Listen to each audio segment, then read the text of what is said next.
Harriet Tubman did not wake up one day with a strategy.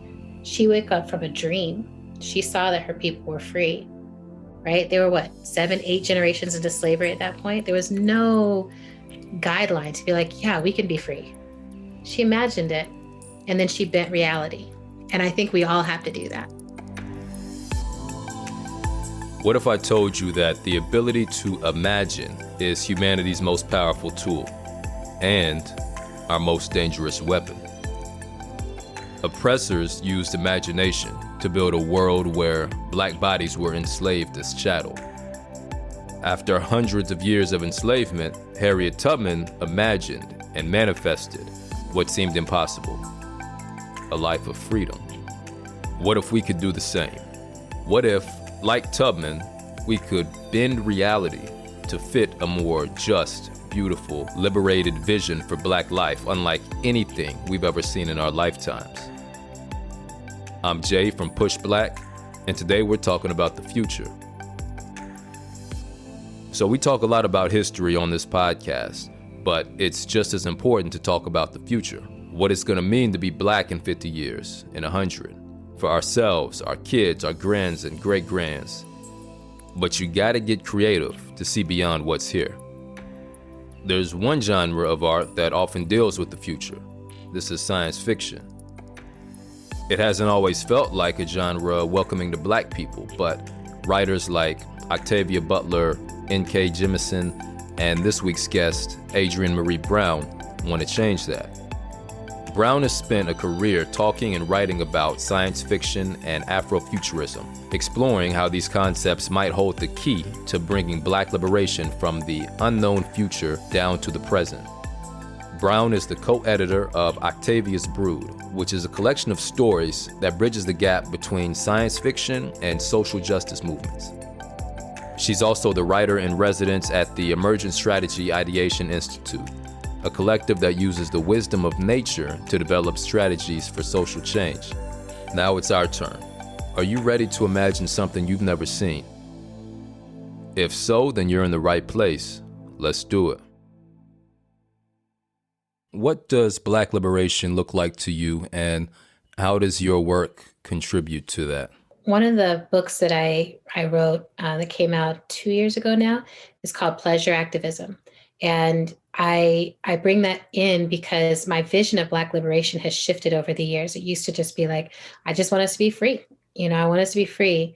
But now I want even more than that. I want us to be able to really touch into our joy and our sense of belonging and our sense of connection and safety without having to look over our shoulders, without having to wonder if anyone can see us or if the police are about to stop us or harm us.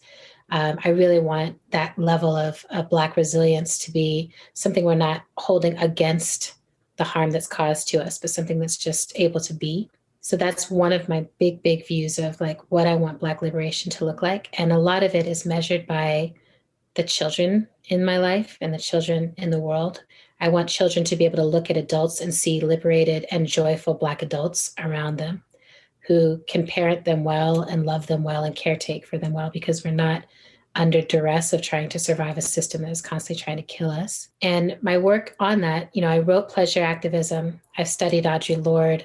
I've studied Octavia Butler.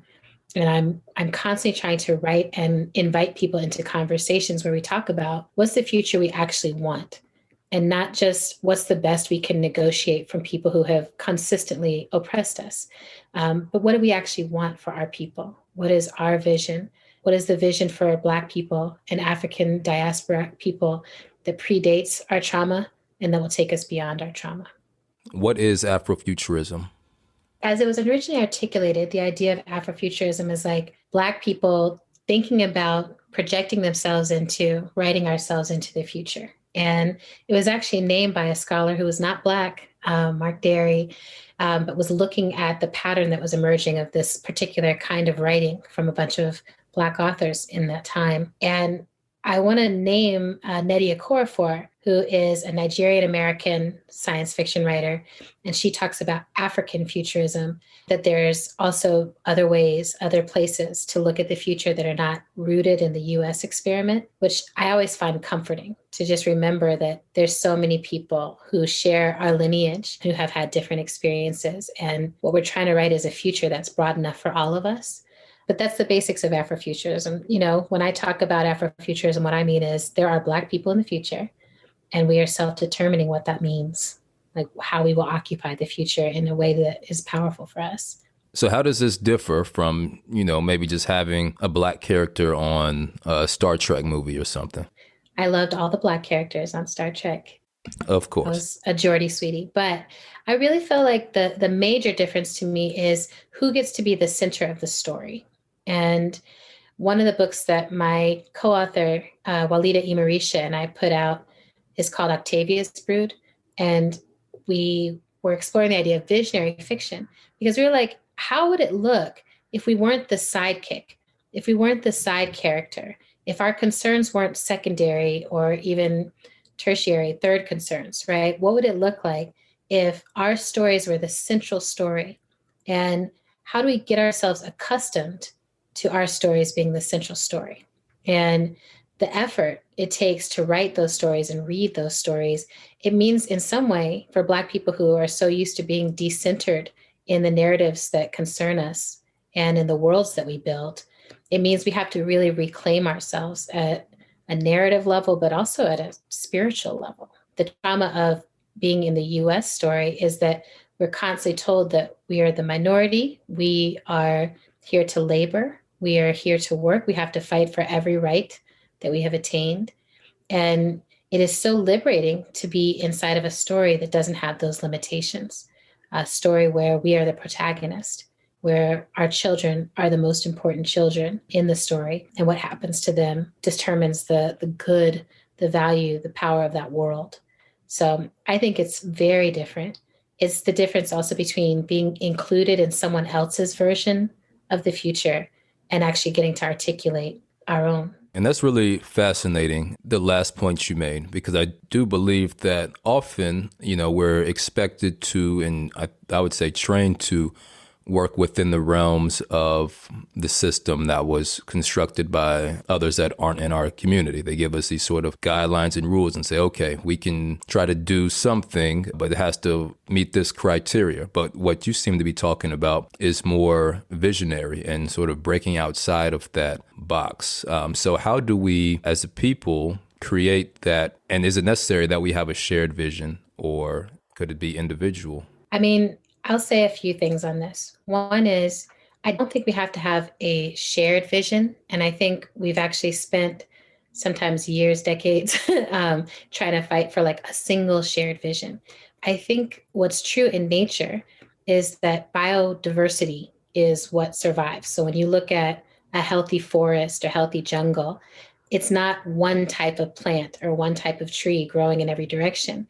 It's a million different kinds of trees and a million different kinds of plants and mushrooms and all these other things and birds and all kinds of stuff that is relying on each other, that's in right relationship to each other.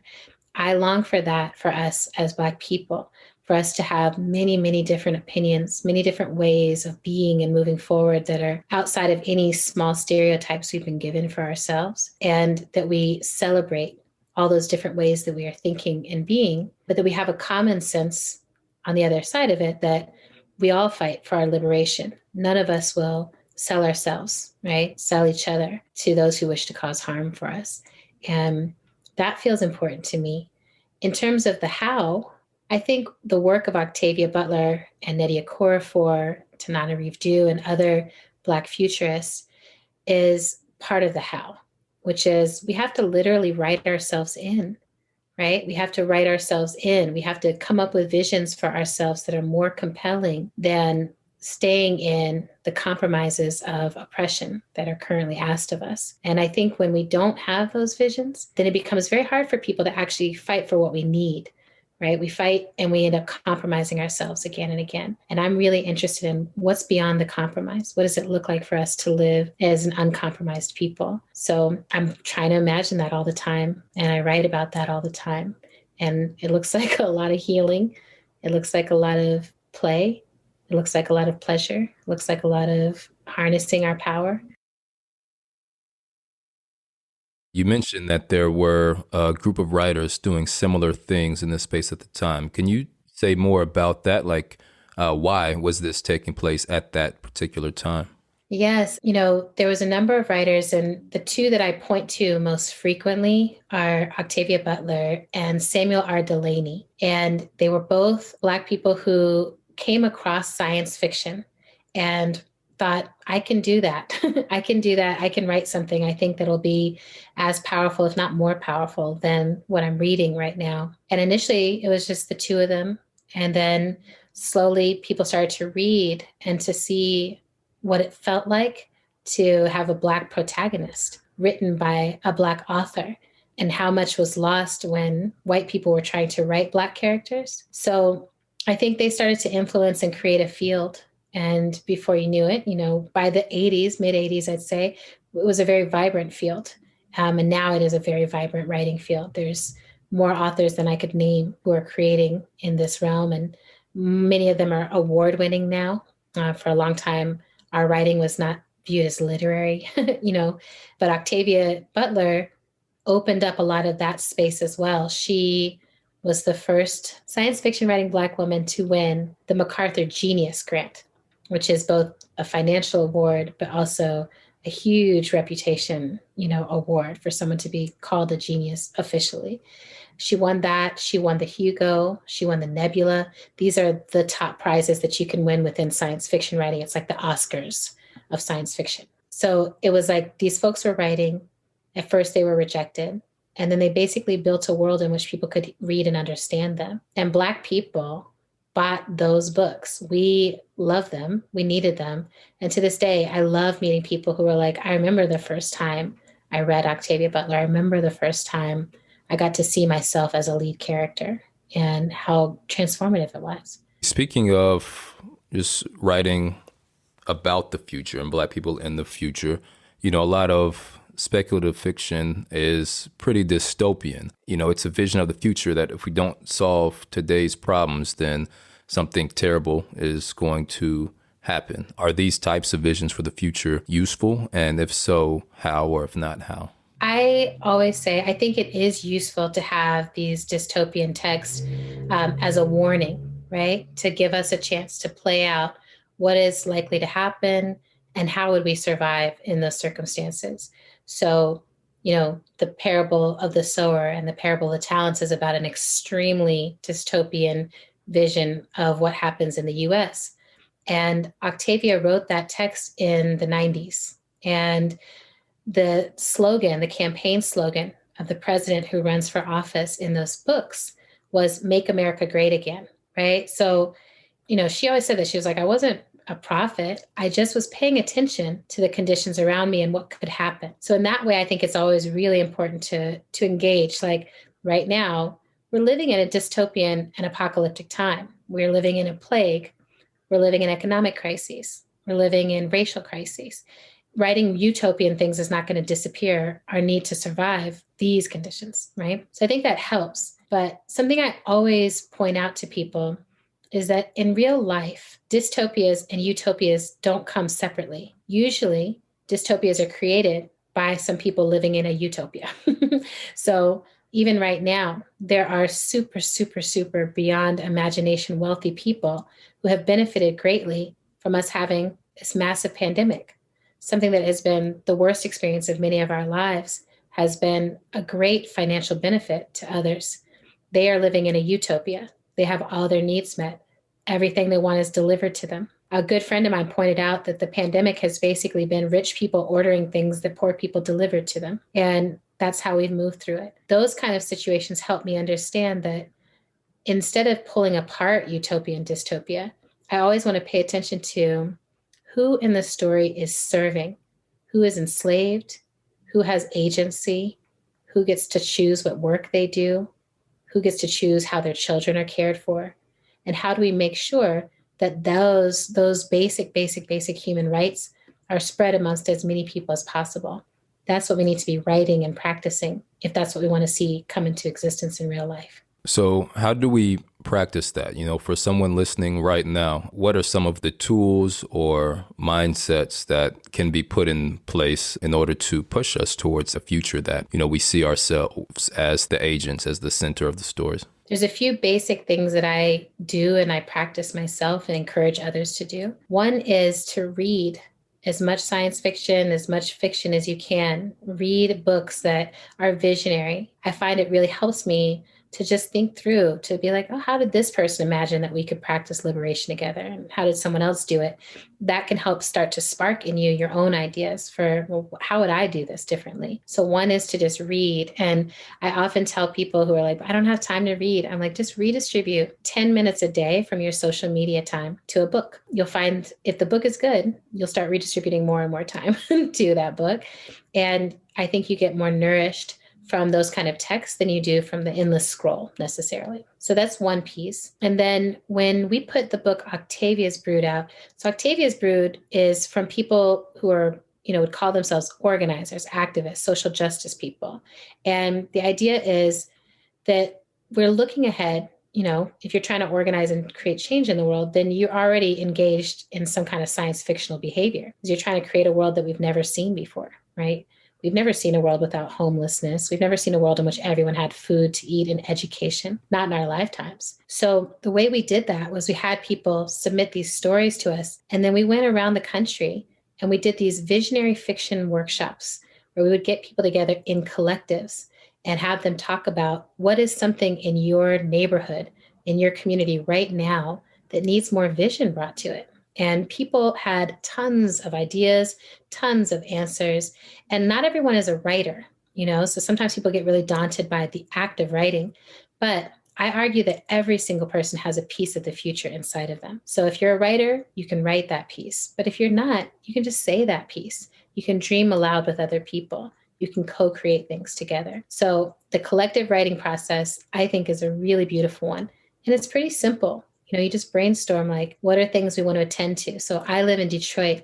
And when I first started doing this, one of the main things we were talking about was education. How do we actually create fair and just education systems in the city? How do we create more access to water? How do we make sure that no one's getting their heat turned off in the winter? We looked at very tangible things, and then we came up with outlandish and beautiful ideas to help move those things into reality. And we always finish with saying, like, what are some ways that we could imagine, like, next steps to help bring this visionary future more into the present? And I think that helps with people who are a little bit more fact-based, if you're like, but I like reading the news. I'm like, yes, the news was imagined by somebody.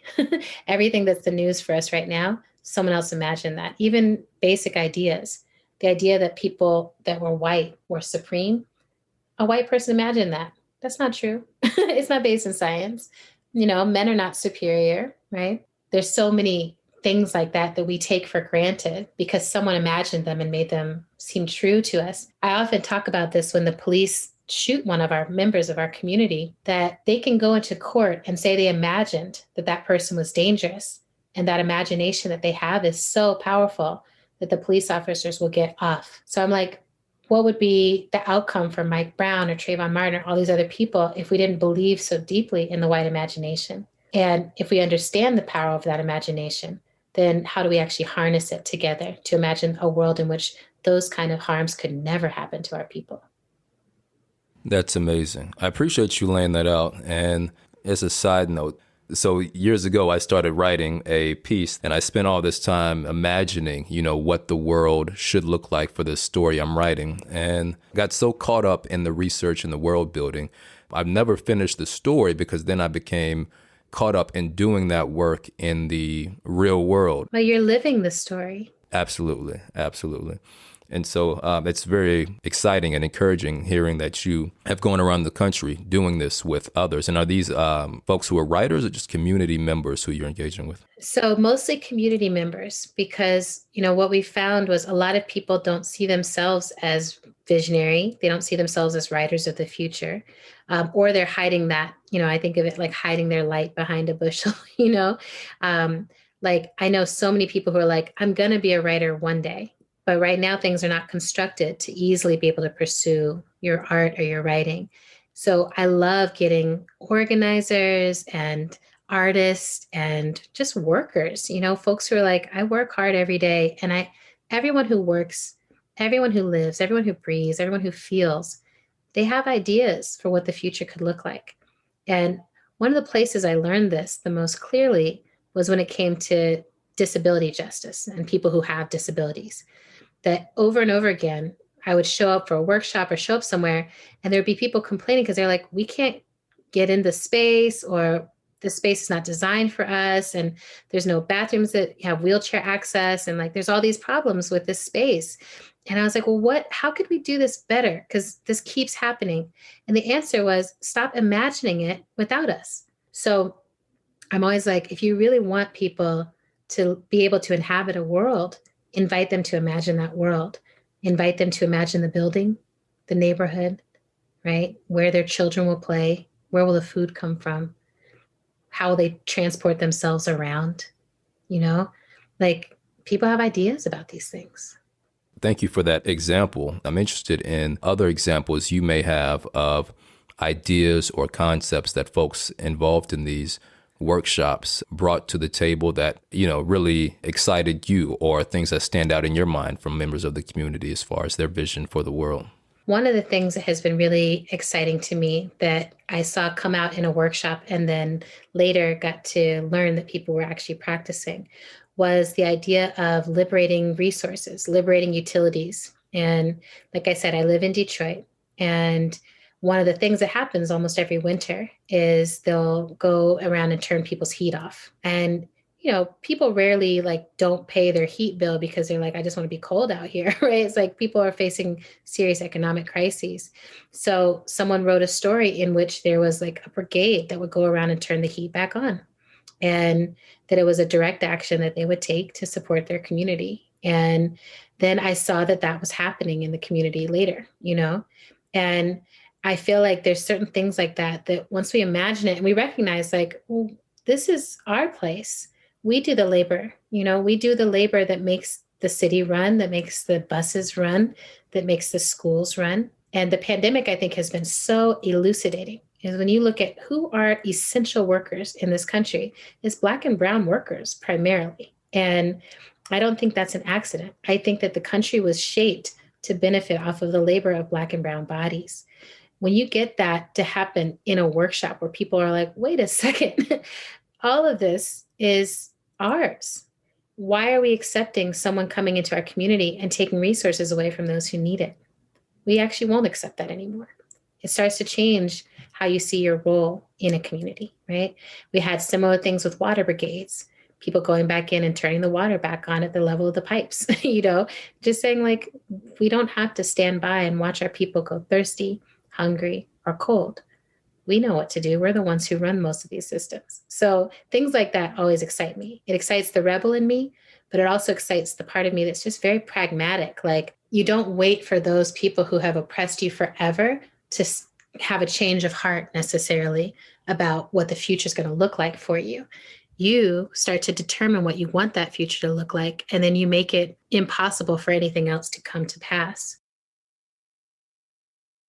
So I love what you were just talking about as far as choosing not to wait for those who have oppressed us to change things. Sounds to me like self-determination, which is something that we talk about all the time on this podcast, and very radical in the sense that, I think it throws out this traditional notion of appealing to the morality of a system that has not shown significant change on that front over time, but instead taking matters into our own hands. So I really, really love that. But I'm interested in how folks have responded to that, because I think that is an idea that has been sort of ingrained in us that, if we make these moral appeals, then, eventually we shall overcome and all that. So have you experience any kind of pushback from our community or others for the terms that you're thinking in? I mean, one of the beautiful things about ideating together, when you're thinking together, right? It's just being we are dreaming together, coming up with things.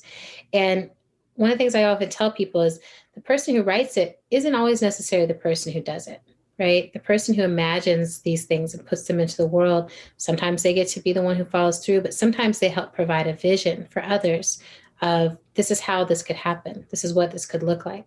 So I think that's what's interesting is, when that was written in one of the workshops I was a participant in, nobody was necessarily organizing to do that. That wasn't something that folks were talking about. And then it came to pass. And it's not like we published it and people were like, oh, that's what we're going to do. It's more that it got put into the ether, got put into the air, right? We need to reclaim this for ourselves. And it got put into the air by people who are organizing and living and working and doing these things. So what I notice is a lot of the feedback that comes from people who push back on it is ingrained in a long, long, long system of being in fear, living in fear and waiting for someone to do right by you. And I really think that we're in an abusive relationship with this country at this point, to put it mildly. And that's one of the characteristics often of an abusive relationship, is that you keep trying to behave better and expecting different results, even though you don't get better behavior. I'm interested in also transformative justice and what does accountability actually look like. I wrote a short story a couple of years ago for the Harvard Design School that was all about reparations, because I'd been hearing about reparations for years. I'd organized for reparations, but then I was like, have I really thought this through? Like, what would actually feel powerful and collective and organized? Like, how can I imagine it? And I think that's a good exercise for anyone to do, especially if you're fighting for something out in the world, is to make sure that you join in with other people to do the work, but that you also have your own idea of like, what would this look like? What would make this successful? We need to check in with the part of us that knows how to be satisfied or doesn't, right? Part of, I think, our socialization, particularly as Black people in this country, is that satisfaction wasn't even possible. That the most we could do was work for somebody else to earn off of our bodies and our labor, and then eventually retire and get a few years of rest and then die. And that's our lives. And the challenge from Audre Lorde and from many other writers is, what would it look like if we were living lives that deeply satisfied us? What would that look like? And now it's a question I ask to organizers. A lot of my movement work has been with the movement for Black Lives Matter, BYP 100, right? Folks who are doing Black organizing today. And it's a question that I've asked. How will we know when we're satisfied? What is it we actually long for? Not just what is the bare minimum we think we can ask for, what's politically possible.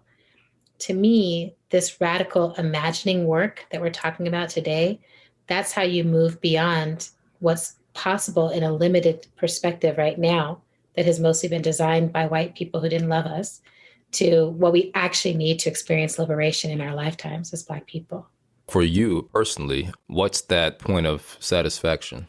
So for me, I look at a lot of how we treat each other, how we treat our leaders, how we treat those who step up to lead. And I know that one aspect of satisfaction is that when people step up to lead, we really honor that leadership. Right now, I feel like what's happening is, I see this happen so often, is that people step up to lead and we initially celebrate that. And then before too long, we're tearing them down. They're engaged in some kind of online battle to fight with whomever about whatever. So the latest book that I put out was about this, like, we will not cancel us. Like, what does it actually look like to have consequences? If harm happens, we need those consequences. We need to be able to address that. But right now we're in a pattern of moving at the pace of social media, when the work that we're trying to hold moves at the pace of the human heart. There's such different paces. And I know that part of my satisfaction would be when I see Black leaders step up and know that they're going to be honored and held with safety and care by their community, even if they mess up, because we all mess up. Everybody I know causes harm, makes mistakes, says the wrong thing sometimes. And now we do that in public more often. So that's one of it. And the other is really economic liberation, that we figure out a way to move outside of capitalism as the only economic system we're willing to practice and play inside of, that we really start to engage what does cooperative economics look like for us as a people, both inside and beyond the current conditions. And I see a lot of people experimenting with this. that make me really excited. I see people thinking about how do we, as Black people, start to have land that's in right relationship with our Indigenous community, friends and family and loved ones? Like, how do we have land that we actually get to form a right relationship to and care for, right? To me, economy and land and food, like, I know I'll be satisfied when our folks can eat what we grew and know pieces of land that know our names, that love us, that hold our ancestors. So you mentioned how folks in one of your workshops were writing about a solution to the water situation, and you said that this idea, well, was put on paper, it was discussed amongst you all, but it essentially just went out into the ether and it started going into action. And to me, it seems like there may be a certain spiritual aspect to this type of work and creativity. Am I assuming right? Yeah, I mean, I think there's a spirit and I think there's a science to it. And I'm always like trying to figure out the balance between the two. And I figure I'll get the answer when I die and everything's made more clear. But, there's this interesting science that I learned about a few years ago where if they put out the New York Times, Sunday edition, and people go to try to fill it in, they struggle with it. They're all trying to figure it out, fill it in for the first time. But if they have a group of people who've never seen it before, who try to fill the Sunday Times out on Monday, after millions of people around the world have filled it in, have practiced, they go like twice as fast filling it in. And it's not because they saw the answers, right? And you're talking about the crossword puzzle. This is the crossword puzzle. Yeah, thank you. The most important part of the New York Times, right? So I found that so fascinating that it was like at some level, our connectivity, our interdependence shows in those ways. And it's traceable, like a trackable, scientific, factual thing that you can't argue with. It's just like, oh, the more people who know that something is happening or something is true, the more people who can know that it's true.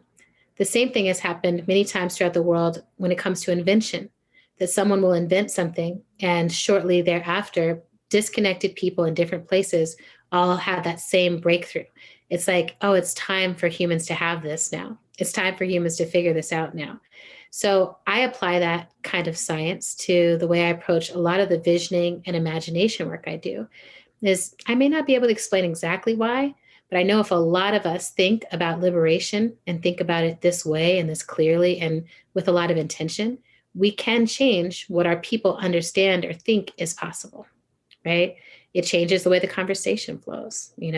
Right now we're in a really interesting collective visioning moment where a couple of years ago, if I would say to someone, hey, I'm an abolitionist, I want to end the prison industrial complex, people would look at me like, okay, girl, I don't really know what you're talking about. Now we are in a moment when across the nation, people and entire cities are committing to defunding the police. And it's happening at the level of policy. And there's the Breathe Act and all these other things. What happened in between those two things? People were willing to say visionary things out loud. Like the ideas didn't change. Abolition isn't something new. It's the same idea that we've had since we ended slavery. It's the same thing. But what happened is people were willing to be visionary and imaginative out loud. That's really powerful. I think that's something that, if intentionally used at a certain scale, could truly be transformative for our struggle, for our people. I think it always has been the most transformative thing. Harriet Tubman did not wake up one day with a strategy. She woke up from a dream.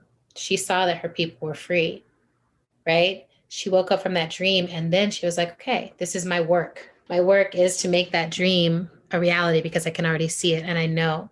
That's her imagining. There was nothing around her. There was nothing that she had seen or generations before her had seen, right? They were 7, 8 generations into slavery at that point. There was no guideline to be like, yeah, we can be free. She imagined it and then she bent reality. And I think we all have to do that. Speaking of our sister Harriet Tubman and also the mention about leadership in our community, I've heard discussions for the past several years about, I think some folks are divided about whether or not we have or need leaders for the current movement or current part of this sort of intergenerational struggle. Are you aware of the conversations happening where some folks are like, this needs to be a leaderless movement, but obviously on the other side, you have folks saying, no, we need leaders, but we don't have leaders. Are you aware, and what are your thoughts? Yeah, I'm aware. I think I see it a little differently because my other job, which I'm not doing as actively right now, but for 20 plus years, I was a facilitator of social justice movements in the US, particularly Black social justice movements.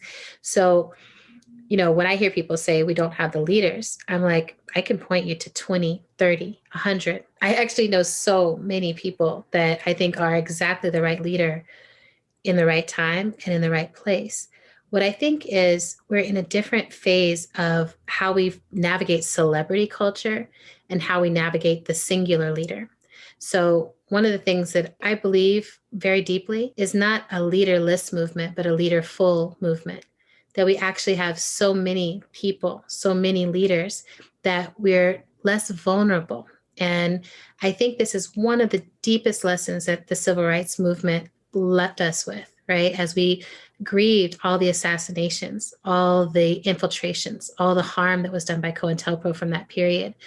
One of the things it taught us was also just how vulnerable it is if we have leaders who are uplifted as singular, when we know that the work never happens by one person alone. And when the work is lifted up that way, people can get confused and they can think, oh, if we assassinate this person, we can stop this movement, right? So I'm very interested in strategies that uplift many, many leaders, where vision is shared by so many people that you can't even tell where you could chop off the head to stop the snake. And I look at other places where there have been successful revolutions and successful changes of leadership. And one of the things they have in common is that there's no visible leader who stands out and above all the rest. And I think for us, in Black movement right now, we're trying to figure out how to navigate that, because on one hand, it really helps to have some of these viral leaders and these viral moments, and to have, people that people can look up to and feel inspired by. On the other hand, we don't want those people to then become vulnerable as individuals when there's so many people holding the work. And right now, I actually think we're doing a pretty good job of figuring out how to navigate that. Like, there are moments where a leader will get uplifted here and there, or, our folks get honored by big magazines or big newspapers. But there's so many people involved in every one of those efforts. And like, you'll see a moment where people be like, oh, Stacey Abrams did this thing in Georgia. And then immediately other people, they're like, yes, with 5,000 other people, like, nobody's working by themselves. And the first book that I put out that had like a bigger response to it was called Emergent Strategy. And it was like, how do we learn from nature? This is one of my favorite things about the most fecund systems in nature, the ones that can last through anything, is that there's many, many, many life forms that are all symbiotic, that are in relationship to each other. So an example of this is, if you look at Katrina, what Katrina did in New Orleans, one of the only things that was standing in some of the areas was the oak trees, because the oak trees, while they're not as showy above ground, were deeply rooted and completely interconnected underground. That, to me, is the goal for our movements. Maybe you'll see something above ground, maybe you won't. What matters most is, do you see the changes that are happening? Do you see how the culture is shifting? Do you understand that the language is shifting, right? Because we're deeply, deeply tied together underground, and we're holding each other so tightly that no one can be pulled out. No one can be taken from us. That's one of my other visions for us, right? Is that we don't allow ourselves to be infiltrated or harmed in that way, that we actually make us something so strong. If we really go there, my vision is, I want our movements to be so strong that if someone tries to infiltrate us, they'll get moved by the vision too, right? That they're just like, oh, what's better than whatever the feds are offering me is this freedom. Is there any final words you'd like to share with our audience in terms of imagination, visioning, turning words into power? Anything you'd like to share? I think the one thing that I would say is, if you ever have a hard time imagining, if you're like, I feel stuck, I can't quite get there, just think of a Black person in history who inspires you. Maybe a Black inventor, maybe a Black writer, maybe first Black person to go to space or something, and really try to tap into their imagination. If that person was still alive now, what would they want next, right? What is the next thing that you would put in their trajectory? And that helps me a lot because I'm like, I'm not just living for myself as a Black person. I have to also recognize that I'm one of the freest Black people to ever live because of the labor that my ancestors put into my freedom. And they did not do all that so that I would stop imagining. So I pick up the thread in that way. And I find that I never, ever have boredom or lack of imagination if I pick up the thread in that way. And I think that's how we have to operate at all times. That's what nature teaches us. We have to just be the freedom, and we have to practice it with each other in community.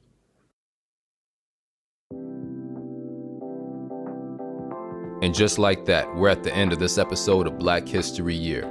This podcast is produced by Push Black, the nation's largest nonprofit Black media company. At Push Black, we agree with Marcus Garvey when he said, "A people without knowledge of their past, history, origin, and culture is like a tree without roots." And I'm guessing you probably feel like that's important too. I mean, here you are at the end of a podcast about Black history. You matter. Your choice to be here matters. It lets us know that you value this work. Push Black exists because we saw we had to take matters into our own hands. You make Push Black happen with your contributions at blackhistoryyear.com. Most folks do $5 or $10 a month, but everything makes a difference. Thanks for supporting the work. The Black History Year production team includes Tareq Alani, Patrick Sanders, Abeni Jones, William Anderson, Jareyah Bradley, Brooke Brown, Shonda Buchanan, Briona Lamback, Courtney Morgan, Akua, Tasha Taylor, Leslie Taylor Grover, and Darren Wallace. Producing and editing the podcast, we have Cydney Smith and Ivana Tucker. Julian Walker is the executive producer of the podcast. And I'm Jay from Push Black. Thanks for checking us out.